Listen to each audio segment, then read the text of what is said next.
Hey guys, road trip muna tayo pa Dubai. Ilang beses na ako nagpabalik-balik sa Alsip pero iba yung balik na to kasi may bagong bukas na McDonald's sa sobrang bagay sa All Dubai vibes.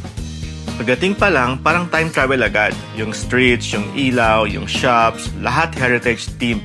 Sobrang Instagrammable. Kahit saan ka tumingin, may pang story ka agad. Literal na lakad ka lang, content na.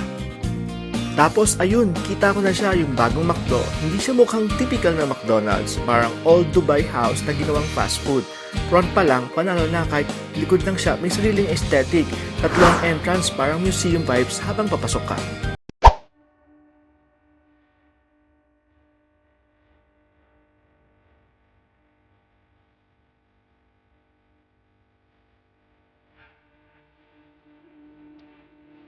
Pagpasok sa loob, guys, tingala agad. Yung ceiling nila parang Milky Way. Parang galaxy na umiilaw sa taas. Fast food pero feeling mo nasa art installation ka. Ang tahimik ng vibe, cozy, tapos halo yung modern at heritage. First time ko makakita ng McDo na ganito ka extra. Hyperlapse kain muna guys. Siyempre hindi kompleto ang titimulang fries at burger habang nag-absorb ng ambience. Dito ka napapaisip na minsan hindi lang pagkain ang binabayaran mo, pati experience.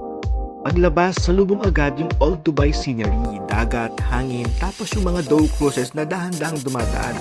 Sobrang chill, parang movie set.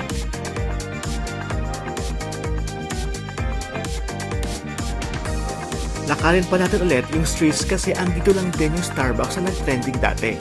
Same heritage look, parehong Instagrammable. Isang area, dalawang iconic stops. Honestly, kahit ilang balik ka dito, may bago at bagong madidiscover. Alsip never gets old at ngayon, may dahilan na naman akong bumalik ulit. Kung trip mo yung pagkain, aesthetic, chill na lakad sa tabi ng dagat, Alsip is the spot. Kita-kits ito, mga tropa. This is Rai. Follow me kung gusto mo ng mga ganitong content.